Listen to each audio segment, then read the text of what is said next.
I was born in Massachusetts to Haitian immigrants, and I went to school for fashion design at Massachusetts College of Art and Design that I have a Bachelor's of Fine Arts. Actually, the first time I came to Paris was in 1997 when I was studying at the Paris Fashion Institute. That was also the first time when I visited the house of Balmain, actually. I don't believe it was in this building, but I remember being able to go to the ateliers and seeing all the petites mains work on the projects of the moment. Bien Abyé is an impact brand. We make accessories handcrafted by artisans in Haiti, mostly women. What started off as wanting to implement a scarf then grew to be silk hair accessories and beaded handbags. The brand isn't top luxury by no means at all, but we have headbands at $65, so we're not your average main floor brand. At the same time, the fact that it is beaded handbags made by artisans, it's definitely a niche business. It's for that client who's looking to make an impact with her retail dollars. So the brand has been successful because of the fact that people are just gravitating to the items themselves, the headbands, the bags. Anytime you see the beaded bags, people want to touch it. People are like so curious because they can't believe that those are all like seed beads all in one. So in essence, yeah, they're gravitating to it. We're sold nationwide at Nordstrom's in the United States, and we're also sold to specialty boutiques throughout the United States. It's actually my name, DayanneDanier.com. You can buy from there. You can find more information about the artisans on there, and it also lets you know what stores carry us. Bien Abyé has a very interesting story. As I said, I'm of Haitian descent, and growing up ever since I was a child, my dad used to say to us, my siblings and I'm gonna say it in Creole, and let's see how much the French will be able to. It's Creole and English, but my dad used to say, Timoun, make sure nous bien habillés, m'pa bweze moun pale mal sou nou, which means, kids, make sure you're well dressed. I don't want anyone to talk bad about you. So fashion was always infused in my head as a child. Of course, Haitian parents, they want you to be one of three things: a lawyer, a doctor, or an engineer. But for me, always hearing that term, bien habillé, it just really pushed me into fashion. And when it came to deciding what was gonna be the name of this brand, it just made sense that it would be Bien Abyé. The In the BLK Balmain residency really is a mentorship where I myself, as the designer of Bien Abyé, get to work with the Balmain team, which includes, of course, the C-suite and directors, on key business topics that will help me to enforce and grow my own personal business. This week has really been about an introduction. It's been an introduction to Balmain, and it's been an introduction to Bien Abyé. I was fortunate enough to meet with key people in the C-suite and directors of different departments to hear and learn from them, which was phenomenal. It was really about a lot of information sharing. It was an informational exchange. It was a growth just within a week span of time. And over the next 6 months, I will have the opportunity to stay in contact with these individuals in these departments and being able to apply some of the knowledge that I gained this week into my own business to see how we can grow Bien Abyé.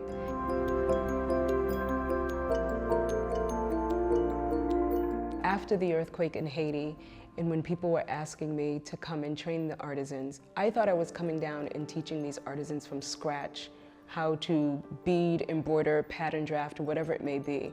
But what I found were people who had been doing this for multiple years, or in multiple generations is what I should say, and who have been learning together, growing together, that really I just needed to design around them.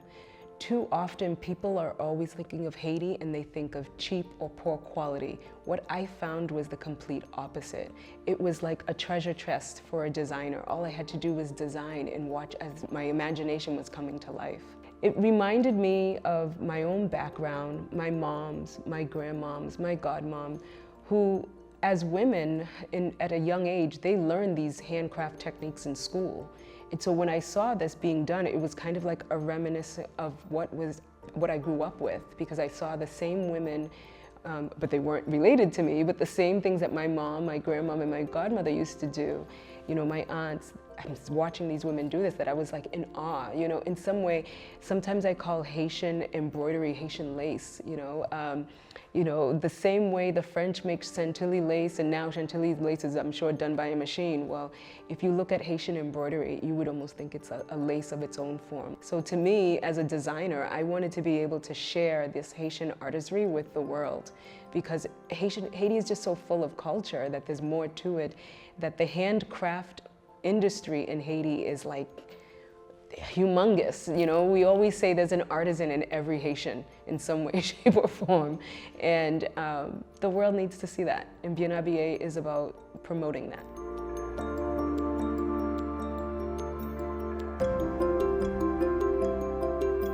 After traveling to Haiti numerous times, I realized that there was an importance of creating an environment where these artisans can not only just create, but also be able to sell and make a living off of their art. And so it was important to me to make sure that they have that avenue of being able to take their artwork, take what they've mastered, and be able to make a living, not just for them, but for their families as well. Many times when it comes to the artisans that I work with, when their biggest concern really is taking care of their family. And so as a designer, as a leader, I just said to myself, you know, you could do so much more and be so much more impactful in creating beautiful stuff that can be sold and actually help the livelihood of someone.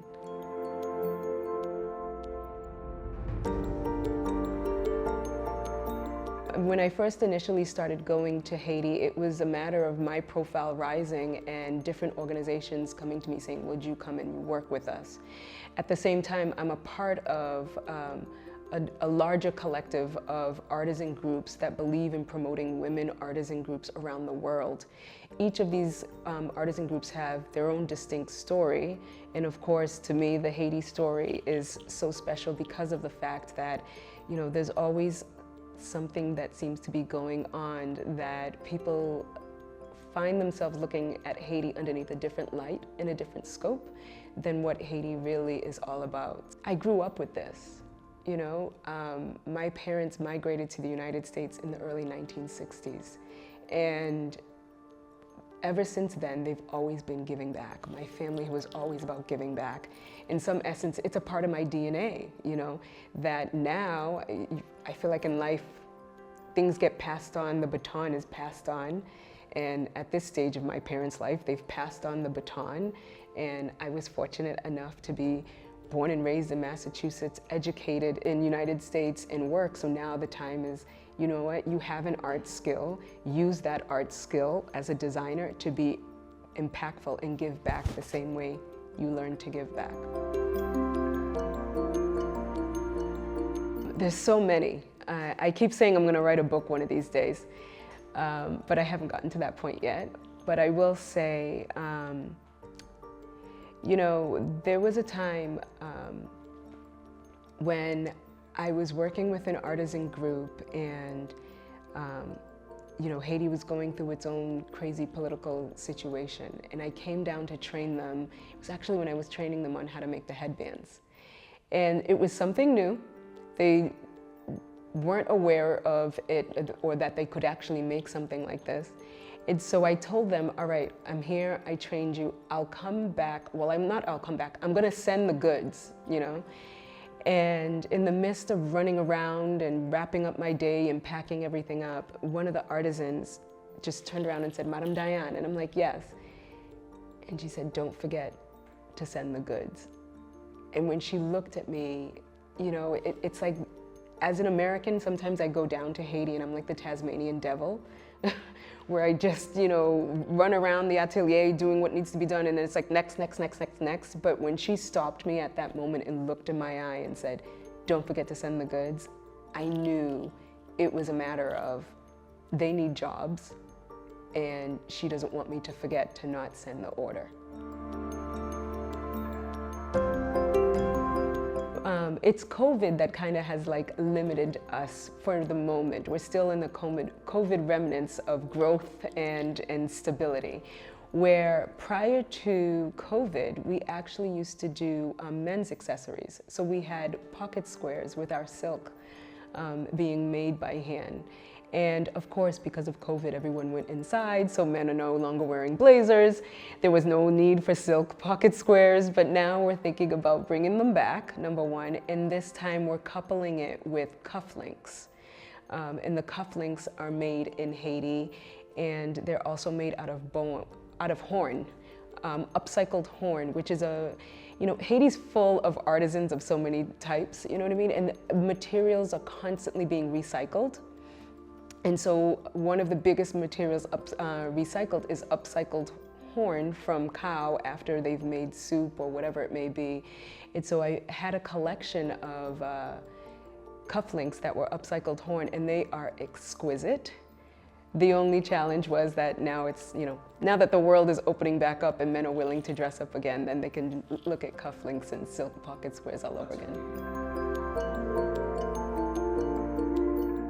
As a designer or as any individual, I say that you have a heart and a soul. And if Fleur de Vie is my heart, then Bien Abyé is my soul, and vice versa. If Bien Abyé is my soul, then Fleur de Vie is my heart. The mission is to support institutional educations in Haiti that are struggling, that promote education, health, and environmental sustainability.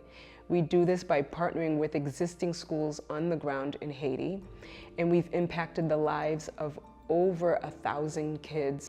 And in 2010, after the earthquake in Haiti, I traveled to Haiti to work with schools that were still traumatized and getting over the earthquake. I was an artist, I was a designer at that time, barely spoke Creole actually, and the co-founder of Fleur de Vie, who happened to be Dominican, we said, you know what, we'll go down as artists and just try to deal with the kids getting over the trauma of the earthquake. What we found was not us helping the kids, but more the kids giving us the reality check. And it made me realize how important education is in supporting education. And in essence, it's like they're two, Fleur de Vie is something that's very much linked to Bien Abyé because, education isn't just institutional, but it's social. In general, currently we're working on building actually one of our schools that was affected by the second earthquake in Haiti that was 2 years ago. But really, it's just about supporting education, not just from an institutional level, but also from a civil education level. So even right now, one of our projects that we're working on is psychological intervention because of the fact of all the political instability in Haiti. I'll never forget one time, we did an interview with the kids to say their impact of what Fleur de Vie means to them. And this young girl came out and she said, Madame Dayanne, she's just trying to make us really like education and enjoy life more because, living in Haiti can be really stressful. This is a 9-year-old. And so she just wants to kind of make sure that we still enjoy education. And she's like, you know what, when I grow up, I want to be just like her. It won't be Fleur de Vie, but I want to be, do the same thing. And in my head, I'm like, oh no, I will try to hold Fleur de Vie so that way when you grow up, you can have Fleur de Vie. It really just touched my heart that, Fleur de Vie makes that much of an impact to them. It is so fulfilling, and beyond that, they miss us just as much as we miss them, and we just, we always try to think of a way to impact. The work we do, even though we work with the teachers at the same time and we work with the schools and we ask them what their needs, we always try to look at life from the eyes of kids, because at the end of the day, kids are the future, right? Kids are tomorrow, and what's happening in a kid's life will shape what's happening in the world tomorrow. Because at the end of the day, education should be a human right, and this is globally, not just in Haiti, globally. It shouldn't be so difficult to get educated in any country, and we just want to make sure that we are supporting that.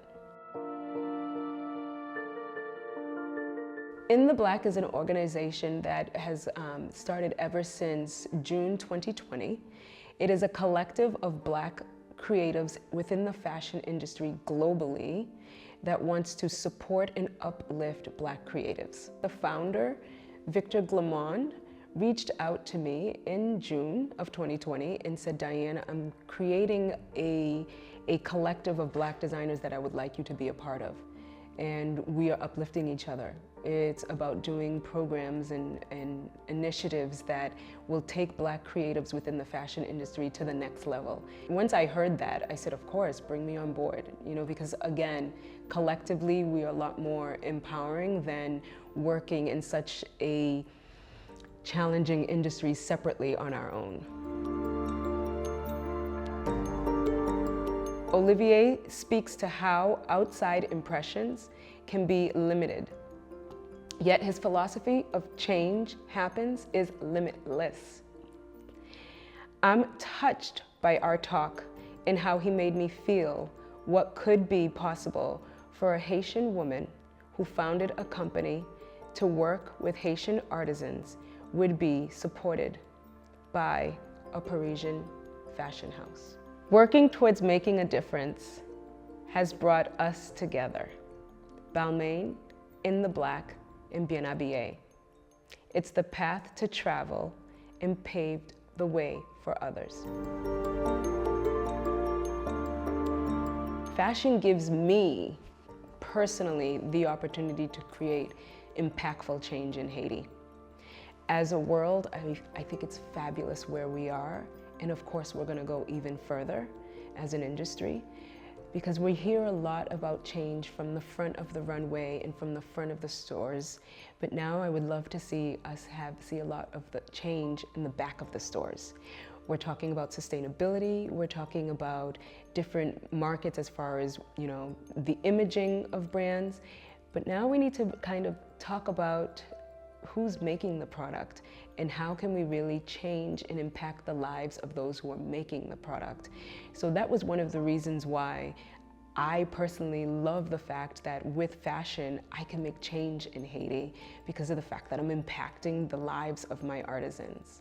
At the end of the day, fashion has the ability to affect positive change in the lives of the wearer, in the lives of the maker, and in the life of the observer. That is the most important thing.